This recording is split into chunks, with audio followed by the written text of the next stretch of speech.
Hello दोस्तों, कैसे हैं आप सब। स्वागत है आपके हमारे चैनल टारगेट क्लासेस शेड्यूल में। और आज हम पढ़ने वाले हैं हिंदी व्याकरण। हिंदी व्याकरण में अब तक हमने वर्णमाला और शब्द पढ़ा है और आज का जो वीडियो है वो संज्ञा को लेकर के है। तो मैं आपको संज्ञा से रिलेटेड हर एक छोटी छोटी चीजें बताने वाला हूं ताकि आपका जो एग्जाम में हिंदी संज्ञा से संबंधित क्वेश्चन बन जाए। ठीक है, तो हम बात करेंगे। चलिए, संज्ञा की परिभाषा की। किसे कहते हैं संज्ञा? किसी व्यक्ति, वस्तु, स्थान, दशा, दोष और अवस्था के नाम को क्या कहते हैं? संज्ञा कहते हैं। अब जब हम संज्ञा में जिन शब्दों का प्रयोग करते हैं, जब उन शब्दों का हम वाक्य में प्रयोग करेंगे तो वो शब्द क्या कहलाते हैं? पद कहलाते हैं। पद क्या है? तो सार्थक वर्ण समूह क्या कहलाता है? शब्द कहलाता है। लेकिन जब इसका प्रयोग वाक्य में होगा तो वह व्याकरणों के नियमों में क्या करता है? बन जाता है और इसका रूप भी बदल जाता है। जब कोई शब्द वाक्य में प्रयुक्त होता है तो उसे शब्द न कहकर क्या कहा जाता है? पद कहा जाता है। क्लियर है? तो ये जो पद है क्या है? सार्थक वर्ण समूह शब्द है जिसे हम क्या करते हैं? जब ये व्याकरण के नियम में आता है तो इसके रूप में परिवर्तन हो जाता है। जब कोई शब्द वाक्य में प्रयुक्त होगा तो उसे शब्द न कह के क्या कहा जाता है? पद कहा जाता है। पदों की संख्या जो है हिंदी व्याकरण में 5 प्रकार की, याद रखिएगा।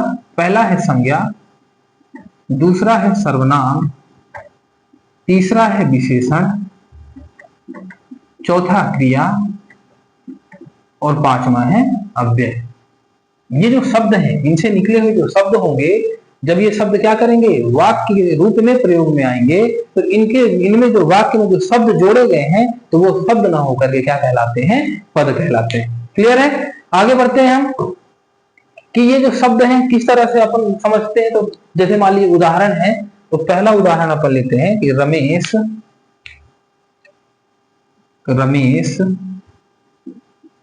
कल कोलकाता जाएगा। क्लियर है? तो यहां पर रमेश क्या है? संज्ञा है। संज्ञा में क्या है? एक व्यक्ति है। कोलकाता भी संज्ञा है। कोलकाता क्या है? स्थान है। तो यहाँ पर जो रमेश और कोलकाता जो शब्दों का प्रयोग हुआ है, तो यहाँ पर ये शब्द ना होकर के ये पद कहलाएंगे, क्योंकि इन शब्दों का प्रयोग कहाँ हुआ है? वाक्यों में हुआ है। इसी तरह से वह पुस्तक पढ़ रहा है, तो वह जो है पुस्तक पढ़ रहा है। पुस्तक क्या कहलाएगा? संज्ञा है। और संज्ञा पुस्तक वाक्य के रूप में प्रयोग हुआ है तो पुस्तक वहां पर शब्द ना होकर के क्या कहलाएगा? पद कहलाएगा। इसी तरह से हम बात करें, एक उदाहरण और ले लेते हैं कि शेर दहाड़ता है। शेर दहाड़ता है। अब ये वाक्य में ये जो शेर शब्द है क्या है? संज्ञा है और जानवर है। तो यहाँ पर हम शेर को शब्द न कह करके क्या बोलेंगे? इसको पद कहेंगे। जब ये वाक्यों में प्रयोग होगा तो ये क्या कहलाएंगे? ये पद कहलाएंगे। ठीक है, आगे बढ़ते हैं हम संज्ञा के प्रकारों की। संज्ञा की परिभाषा क्या है? कि संज्ञा वह शब्द है जो किसी व्यक्ति, प्राणी, वस्तु, स्थान, भाव आदि के नाम के स्वरूप में प्रयुक्त होते हैं, वो क्या कहलाते हैं? संज्ञा कहलाते हैं। संज्ञा के जो प्रकार हैं 5 प्रकार के हैं। वैसे देखा जाए तो संज्ञा के 3 प्रकार व्याकरण में बताया जाता है, जिसमें व्यक्तिवाचक संज्ञा, जातिवाचक संज्ञा और भाववाचक संज्ञा होता है। जातिवाचक संज्ञा को 2 प्रकार से डिवाइड करते हैं। कौन कौन से? तो द्रव्यवाचक संज्ञा और समूहवाचक संज्ञा। लेकिन जब हम कॉम्पिटिटिव एग्जाम की तैयारी करते हैं तो संज्ञा 5 प्रकार की होती है और सभी 5 प्रकारों को जो है अलग अलग बताया जाता है, जिसमें व्यक्तिवाचक, जातिवाचक, भाववाचक, द्रव्यवाचक और समूहवाचक संज्ञा होती है। ठीक है, तो हम अब बात करेंगे पहले प्रकार की, व्यक्तिवाचक संज्ञा। व्यक्तिवाचक संज्ञा क्या है? किसे कहते हैं? तो वह शब्द जो किसी एक व्यक्ति, वस्तु, स्थान आदि का बोध करवाता है। अर्थात वह शब्द जो किसी खास व्यक्ति, वस्तु और स्थान के नाम का बोध कराता है उसे व्यक्तिवाचक संज्ञा कहते हैं। उदाहरण के लिए बात करेंगे हम, पहला है व्यक्तिवाचक संज्ञा। ठीक है, व्यक्तिवाचक संज्ञा की परिभाषा क्या है? कि जहां किसी खास व्यक्ति, वस्तु और स्थान के नाम का बोध हो वो व्यक्तिवाचक संज्ञा कहलाता है। जैसे हम बात करते हैं यहाँ पर राम। तो राम क्या है? ये किसका बोध करा रहा है? राम एक व्यक्ति का बोध करा रहा है। एक व्यक्ति का बोध करा रहा है, मतलब यहाँ पर राम क्या है? राम एक है। श्याम ये भी व्यक्ति का नाम है, किसी एक व्यक्ति का नाम है। टेबल, जैसे हम बात करें यहाँ पे लिखते हैं टेबल। तो टेबल क्या है? तो टेबल बैठने का एक साधन है। ठीक है, लेकिन क्या कर रहा है? एक नाम को सूचित कर रहा है। इससे ये भी क्या होगा? व्यक्तिवाचक होगा। फिर बात करते हैं हम कुर्सी। कुर्सी का काम क्या है?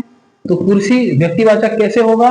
तो बैठने का एक साधन है, ये भी बैठने का एक साधन है, लेकिन ये भी क्या कर रहा है? एक नाम को सूचित कर रहा है। इस तरह से कुर्सी भी क्या होगा? व्यक्तिवाचक संज्ञा होगा। फिर बात करते हैं हम दो तीन उदाहरण और देख लेते हैं, जिसमें है कार। अब कार कैसे व्यक्तिवाचक होगा?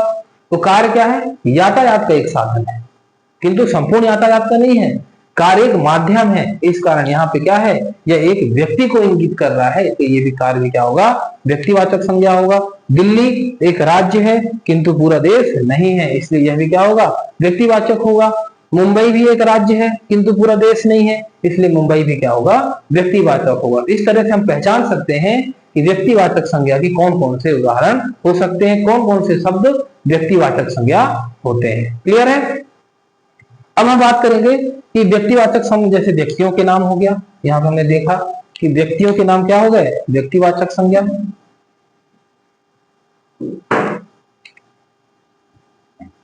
व्यक्तियों के नाम और खास व्यक्ति का, जैसे राम, श्याम, सीता, गीता। क्लियर है? तो ये व्यक्तियों के नाम हो गए राम, श्याम, सीता और गीता। फिर बात करेंगे हम जैसे देशों के नाम। देशों के नाम, तो देशों के नाम में क्या क्या आ रहा है? जैसे भूटान, नेपाल, भारत, श्रीलंका। तो देशों के नाम भी क्या होंगे? व्यक्तिवाचक संज्ञा ही होंगे। महीनों के नाम, महीनों के नाम, महीनों के नाम जैसे जनवरी, फरवरी, मार्च, अप्रैल, मई, जून, जुलाई, अगस्त, सितंबर, अक्टूबर और नवंबर। इसी तरह से हिंदी महीनों के नाम भी क्या होते हैं? व्यक्तिवाचक संज्ञा होते हैं। हिंदी महीनों के नाम क्या होते हैं? व्यक्तिवाचक संज्ञा होते हैं। चैत्र, वैशाख, ज्येष्ठ, आषाढ़, सावन, भादो, कुआर, कार्तिक, अगहन, पूस। ठीक है? इसी तरह से माघ, फाल्गुन। तो क्या हो रहे हैं? महीनों के नाम, चाहे वो अंग्रेजी के हो या हिंदी के हो, सभी क्या होते हैं? व्यक्तिवाचक संज्ञा होते हैं। फिर अगला है पर्वतों के नाम। पर्वतों के नाम भी क्या होंगे? सारे पर्वत, चाहे वो हिमालय हो, आल्प्स हो, सतपुड़ा हो, तो पर्वतों के नाम भी कहा जाते हैं? व्यक्तिवाचक संज्ञा होते हैं। महासागरों के नाम, महासागरों के नाम भी क्या होते हैं?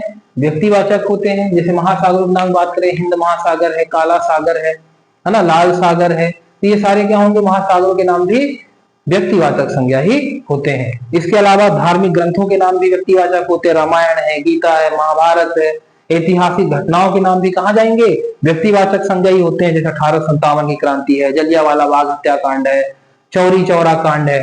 तो ये सारे, जहां पर किसी खास व्यक्ति, वस्तु और स्थान की बात की जाए, तो वहां पे हमेशा क्या होता है? व्यक्तिवाचक। ये संविदा वर्ग 3 के लिए बहुत इंपॉर्टेंट है, जो अभी एग्जाम होने हैं संविदा वर्ग 3 के। इसमें हिंदी में पैसेज में जो है शब्दों को निकाल करके, पदों को निकाल करके क्वेश्चन बनाया जाता है। तो यहाँ पर बात कर रहे हैं व्यक्तिवाचक की, तो किसी खास व्यक्ति, वस्तु या स्थान के नाम को क्या कहते हैं? व्यक्तिवाचक कहते हैं। और इन्हीं उदाहरणों से हम क्या करते हैं? इनको समझते हैं। आगे बात करेंगे हम जातिवाचक संज्ञा की। जातिवाचक संज्ञा क्या है? जातिवाचक संज्ञा किसे कहते हैं? तो जो शब्द संज्ञा किसी जाति का बोध करवाता है, वह जातिवाचक संज्ञा कहलाता है। जैसे लड़का, लड़की, नदी, पर्वत, महीने, देश, ये क्या है? ये सब क्या है? ये सब है जातिवाचक संज्ञा। जैसे मैं बात करूं सीता, सीता क्या है? एक लड़की है। सीता व्यक्तिवाचक है, लेकिन लड़की जातिवाचक है। हिमालय व्यक्तिवाचक है, लेकिन पर्वत क्या है? जातिवाचक है। झरना, नदी, पहाड़, जानवर, ये सब क्या है? जातिवाचक संज्ञा है यहाँ पर। ठीक है? तो इस तरह से जो है जातिवाचक को हम समझते हैं। तीसरा है भाववाचक संज्ञा। भाववाचक संज्ञा किसे कहते हैं? भाववाचक क्या है? तो भाववाचक संज्ञा है कि जहां पर क्या कर रहे हैं? जिन संज्ञा शब्दों से पदार्थों की अवस्था, गुण, दोष, धर्म, दशा का बोध हो। जिन संज्ञा शब्दों से पदार्थों की अवस्था, गुण, दोष, धर्म और दशा का बोध हो, तो क्या कहलाता है? भाववाचक संज्ञा कहलाता है। कैसे होगा? जैसे बुढ़ापा, भाववाचक में समझते हैं। भाववाचक संज्ञा क्या है? जहां पर गुण, दोष, दशा और अवस्था की बात की जाए, तो भाववाचक में है बुढ़ापा। बुढ़ापा क्या है? बुढ़ापा जीवन की एक अवस्था है। ठीक है? मिठास, मिठास क्या है? तो मिठास मिठाई का एक गुण है। तो इस तरह से जो है हम भाववाचक को समझते हैं। बुढ़ापा है, मिठास है, और ये जो संज्ञा शब्द है इनमें जैसे क्रोध, क्रोध भी क्या है, एक प्रकार का भाव है। तो क्रोध क्या कर रहा है, क्रोध एक भाव को दर्शा रहा है। हर्ष, हर्ष भी एक भाव या दशा है। यौवन, यौवन स्त्री की एक दशा है। बालपन, तो बालपन बालक का गुण है, अथवा ये भी क्या कर रहा है, एक दशा और अवस्था को दर्शा रहा है। मोटापा, मोटापा भी एक अवस्था है जो मोटापे को इंगित करता है। क्लियर है। तो ये भाववाचक संज्ञा के उदाहरण होते हैं जहां पे गुण, दोष, दशा और अवस्था की बात की जाती है। अब जो भाववाचक है, तो भाववाचक में पहला है स्वतंत्र भाववाचक।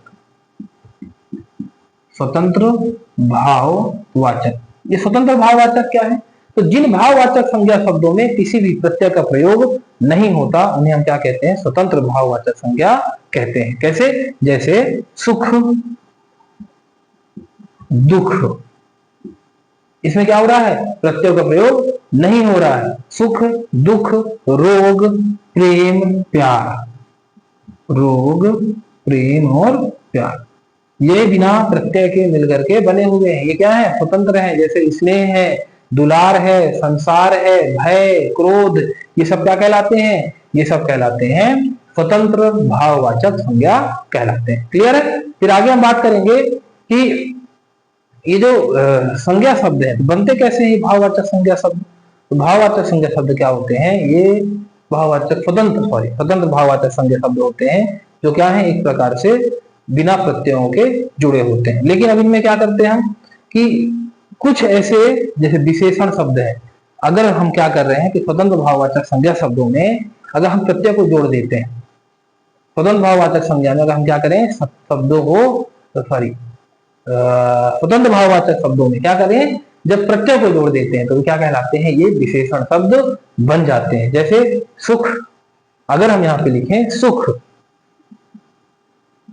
सुख में ई प्रत्यय जोड़ दें तो क्या हो जाएगा, ये हो जाएगा सुखी।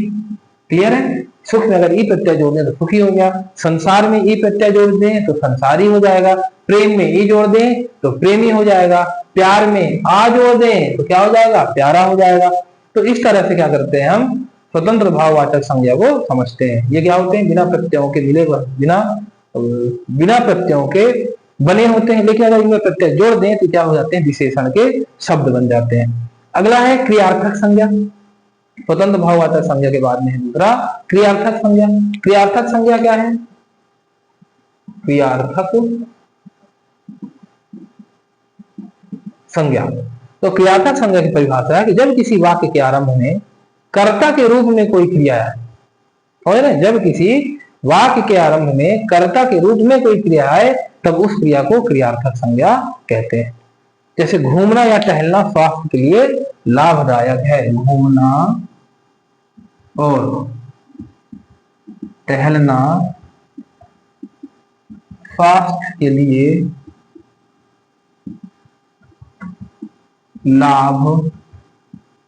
लाभदायक है। घूमना और टहलना स्वास्थ्य के लिए लाभदायक है।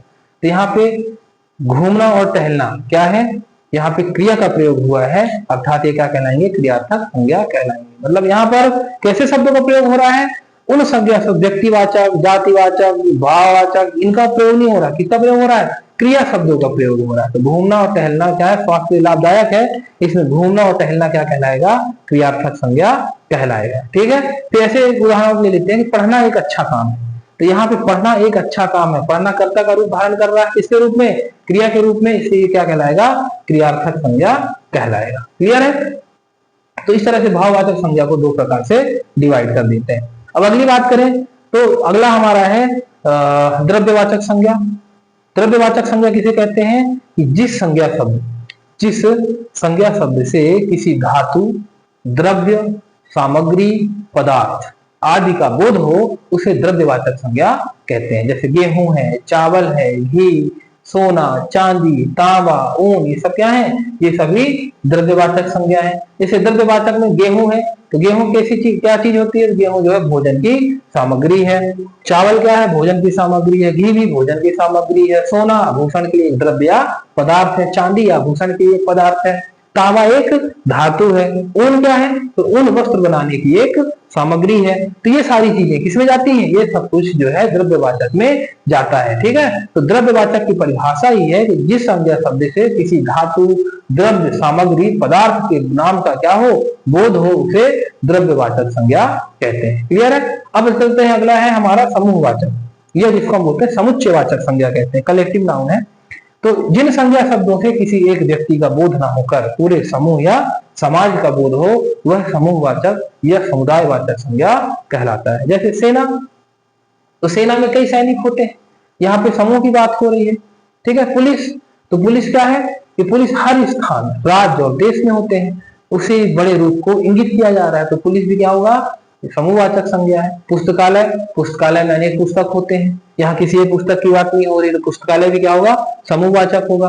दल, अनेक व्यक्तियों से मिलकर एक दल या समूह का निर्माण होता है, तो दल भी क्या कहलाएगा, समूहवाचक कहलाएगा। समिति, अनेक व्यक्तियों से मिलकर एक समिति या समूह का निर्माण होता है।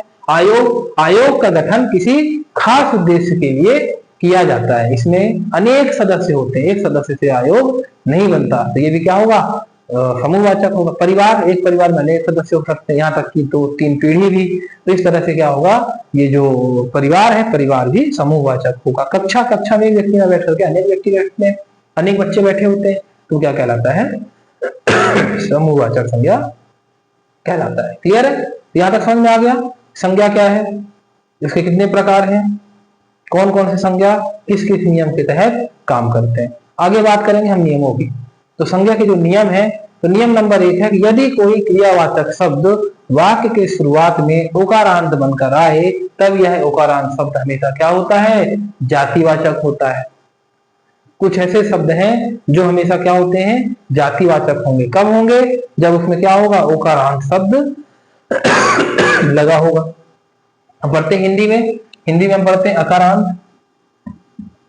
अकारांत किसको बोलते हैं, छोटा आ, फिर है आकारांत, बड़ा आ, इकारांत, छोटी ई, ईकारांत, बड़ी ई, उकारांत, छोटा ऊ, ऊकारांत, बड़ा ऊ। इसी तरह से यहाँ पे है ओकारांत, जिसको बोलते हैं ओ।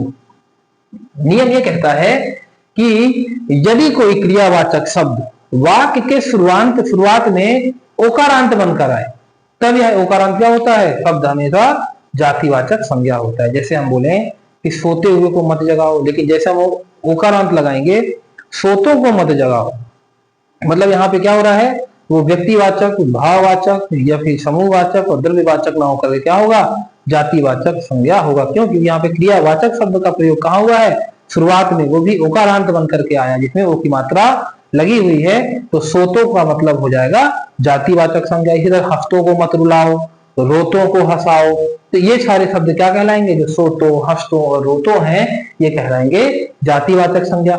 दूसरा नियम क्या कहता है कि जातिवाचक संज्ञा का कोई शब्द यदि वाक्य प्रयोग में व्यक्ति विशेष के प्रयोग को दर्शाता है, तब वह शब्द में वाक्य में क्या होता है, व्यक्तिवाचक संज्ञा बन जाता है। फिर से सुन लीजिए कि जातिवाचक संज्ञा का कोई शब्द यदि वाक्य प्रयोग में व्यक्ति विशेष के प्रयोग को दर्शाता है, तब वह शब्द वाक्य में व्यक्तिवाचक संज्ञा बन जाता है।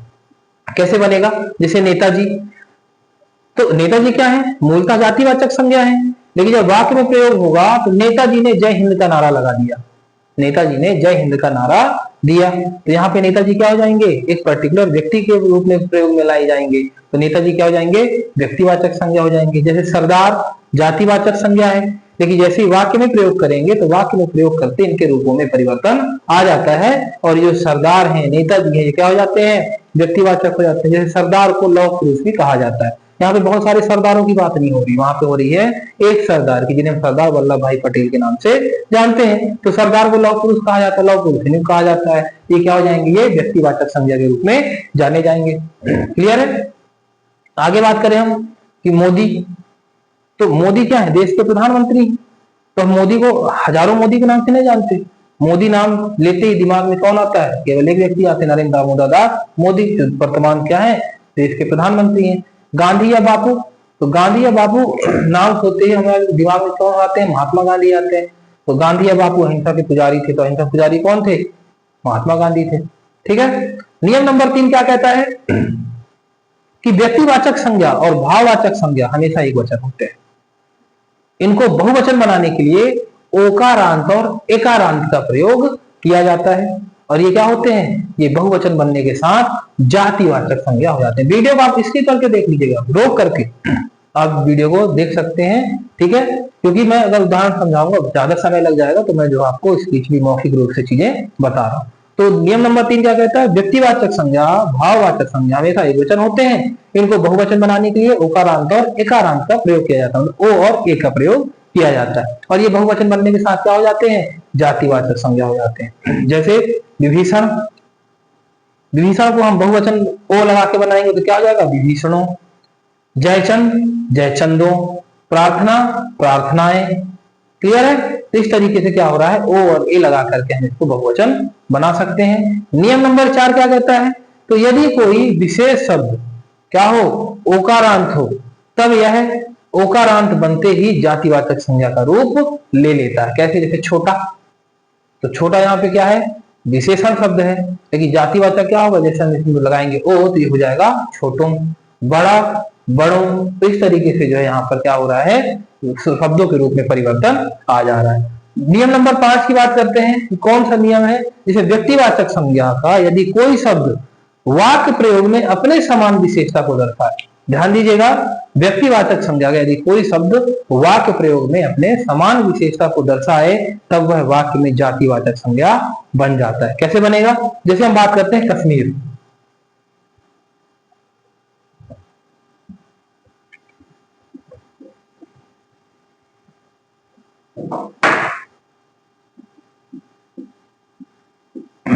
कश्मीर, कश्मीर यहाँ पर क्या है? एक स्थान का नाम है। अब ये क्या है? व्यक्तिवाचक संज्ञा है। लेकिन जातिवाचक संज्ञा कैसे बनेगा? हम बोले कि प्रयागराज उत्तर प्रदेश का कश्मीर है। प्रयागराज उत्तर प्रदेश का कश्मीर है। अब यहाँ पे समझ में आ गया होगा आपके कि प्रयागराज क्या हो गया? यहाँ पर एक स्थान हो गया व्यक्तिवाचक, उत्तर प्रदेश एक राज्य हो गया व्यक्तिवाचक। लेकिन यहाँ पे ये बता रहा है कि प्रयागराज उत्तर प्रदेश का कश्मीर है, तो कश्मीर ऑटोमेटिक क्या हो गया? यहाँ पर जातिवाचक हो गया। जैसे शेक्सपियर, कि कालिदास भारत के शेक्सपियर हैं। कालिदास व्यक्ति हो गए और भारत भी व्यक्ति हो गया, शेक्सपियर क्या हो गया? उसके जाति। सीता और सावित्री, जैसे हम बोले कि भारत में आज भी घर घर में सीता और सावित्री पाई जाती हैं, तो भारत यहाँ पर क्या हो गया है? भारत संज्ञा, कौन सा संज्ञा? व्यक्तिवाचक संज्ञा। घर भी क्या है? व्यक्तिवाचक संज्ञा, लेकिन सीता और सावित्री क्या है? यहाँ पर जातिवाचक संज्ञा हो गई।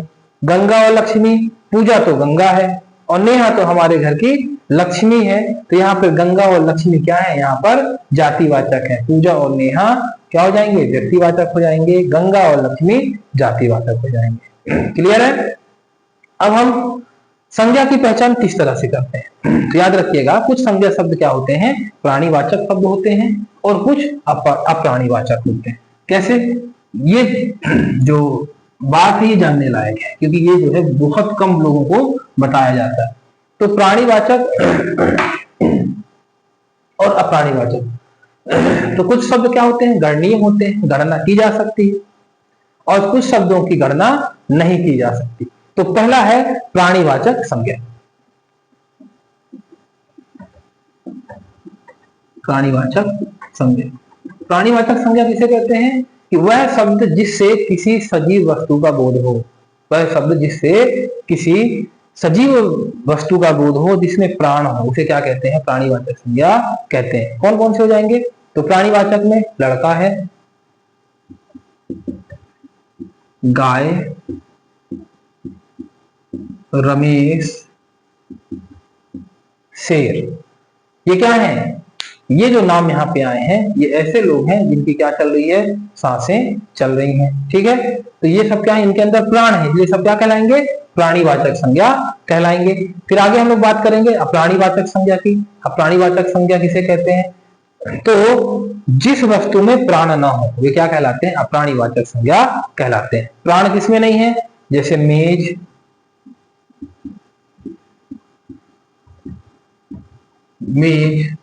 रेलगाड़ी, मकान, पुस्तक और पर्वत।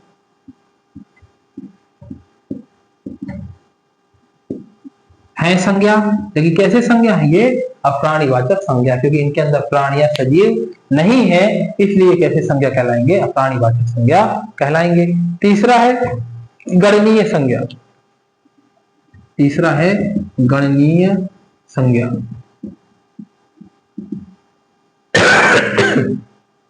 गणनीय संज्ञा का मतलब जिस व्यक्ति, वस्तु, पदार्थ की क्या की जाए? गणना की जा सके, उसकी संख्या ज्ञात की जा सके, वह क्या कहलाएगा? गणनीय संज्ञा कहलाएगा। गणना की जा सके, जैसे लड़कों की गणना हो गई, पुस्तक की गणना होती है, भवन की, गाय की, केले की, इनकी क्या की जा सकती है? गणना की जा सकती है।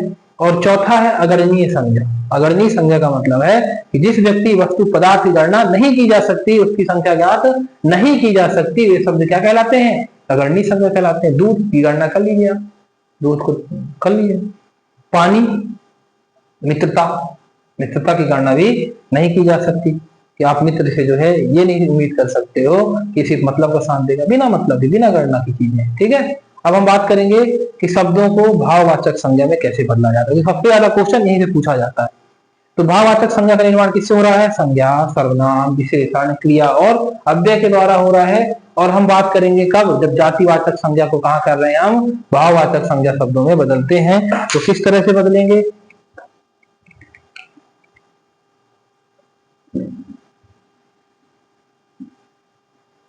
तो जातिवाचक संज्ञा में जैसे मान लीजिए यहाँ पे हमें लिखा है युवा। युवा, युवा में जैसे ही हम जोड़ेंगे अन प्रत्यय, तो क्या हो जाता है? युवा में अन जोड़ेंगे तो ये हो जाता है यौवन। तो यौवन क्या है? इसलिए ये दशा है और यौवन है भाववाचक संज्ञा। तो हमने क्या किया है? युवा, युवा यहाँ पर क्या था? जाति था। हमने अन क्या कर दिया? प्रत्यय जोड़ दिया, और युवा धन अन बराबर क्या हो गया? यौवन हो गया। इसी तरह से पुरुष, पुरुष क्या यहाँ पर? जाति है, तो प्रत्यय जोड़ दिए तो क्या हो जाएगा? पुरुषत्व हो जाएगा। पुरुषत्व क्या है? भाववाचक है। ठीक है, अब मैं आपको दे रहा हूं, नारी का भाववाचक बनाना है, बालक का भाववाचक बनाना है, और दास का भाववाचक बना करके आप इस वीडियो के कमेंट बॉक्स में आंसर बताइए। ठीक है, फिर आगे बात करेंगे। अब ये हो गया जाति से भाववाचक बनाना। अगला है सर्वनाम। जो सर्वनाम शब्द हैं, तो सर्वनाम शब्दों से भाववाचक शब्दों को परिवर्तित करना। तो सर्वनाम शब्दों से कैसे करेंगे? सर्वनाम, जो सर्वनाम में पहला है सर्व। अब इसमें ऐसा क्या जोड़ दिया जाए? ये क्या हो जाएगा? भाववाचक में बदल जाए। तो सर्व में हमने क्या जोड़ दिया? त्वा। ये क्या हो गया? सर्वत्व। और ये क्या हो गया? यहाँ पर भाववाचक संज्ञा है। दूसरा है अहम। अहम, इसमें जोड़ देंगे कार, ये क्या हो जाएगा? अहंकार। तो ये किसमें परिवर्तित हो गया? भाववाचक में परिवर्तित हो गया। इसी तरह से तीसरा है निज। निज को आप लोग जोड़िएगा, जिसको हमको सर्वनाम से क्या करना है? भाववाचक बनाना है। एक और दे देता हूं, चौथा है मम। ये दो सर्वनाम है, इनसे क्या करना आपको? भाववाचक बनाना है, और कमेंट बॉक्स में आपको कमेंट करना है। ठीक है, अगला है विशेषण। विशेषण से भाववाचक शब्दों में परिवर्तित करना। कैसे विशेषण को परिवर्तित करते हैं? जैसे विशेषण शब्द हम लेते हैं मीठा, मीठा में जोड़ते हैं आस, ये क्या हो जाता है? मिठास। और मिठास क्या है? भाववाचक संज्ञा है। क्लियर है? फिर है मीठा, इसमें हम जोड़ देते हैं आई, क्या है ये? मिठाई। मिठाई क्या परिवर्तित हो गया? भाववाचक हो गया। क्लियर है? इसी तरह अच्छा में हमने जोड़ दिया आई, अच्छाई। चतुर्धन ई, चातुर्य। सुंदर धनता, सुंदरता। मैं दो आपको फिर दे रहा हूं, उसको भी आप आंसर बताइए।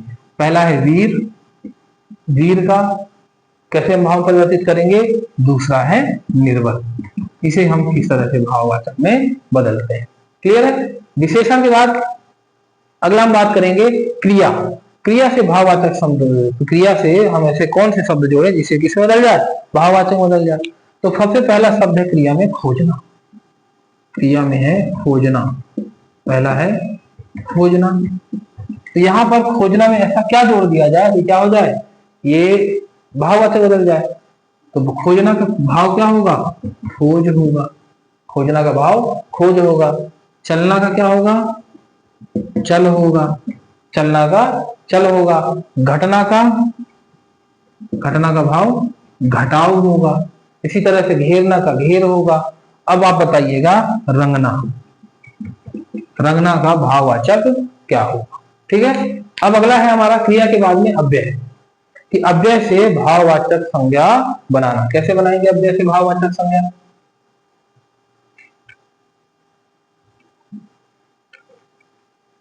तो अव्यय से भाववाचक संज्ञा बनाएंगे। जैसे हम मान लीजिए कुछ शब्द ले लेते हैं, जैसे निकट, उसका भाव होगा निकटता, शाबाश शाबाशी, शीघ्र शीघ्रता, परस्पर परस्पर। इसी तरह से समीप और वाह वाह का आपको बनाना है, समीप और वाह वाह, इसका भाववाचक क्या होगा, ये आपके लिए क्वेश्चन है। इसी तरह से संज्ञा यहाँ पर समाप्त होता है। तो मैंने आपसे संज्ञा से संबंधित शुरू से लेकर अंत तक में हर छोटी छोटी चीजों के बारे में बताया है, जिससे क्वेश्चन आपका बिल्कुल ना छूटे और पढ़ने में आसानी रहे। जो मैं बोर्ड में नहीं लिख पाया उसे आप जो है वीडियो को रोक करके आपको नोट कर सकते हैं। ठीक है, संविदा वर्ग 3 जो वैकेंसी अभी आई है हाल में, उसके लिए सबसे इंपॉर्टेंट जो है हिंदी व्याकरण है। तो यह हिंदी व्याकरण के बाद में हम बात करेंगे अभी नेक्स्ट टॉपिक सर्वनाम। तो मिलते हैं फिर नेक्स्ट वीडियो में। धन्यवाद।